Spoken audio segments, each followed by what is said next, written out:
Apat na pong umano'y smuggler ng sibuyas ang kinasuhan ng Department of Agriculture. Ayon sa DA, kinasuhan sila sa ilalim ito ng Anti-Agriculture Smuggling Law. 10 iba pa ang kinasuhan naman ng DA sa ilalim ng Food Safety Act at isa dahil daw sa paglabag sa Meat Code. Under resolution na raw ang mga ito sa mga Prosecutor's Office sa Maynila, Batangas at Bataan. Nakikipag-ugnayan din sila sa Special Prosecutor's Office na binuo ng Department of Justice kaugnay nito.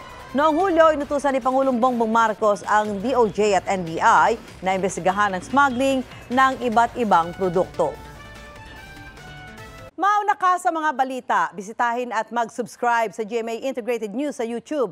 Sa mga kapuso abroad, samahan nyo kami sa GMA Pinoy TV at sa www.gmanews.tv.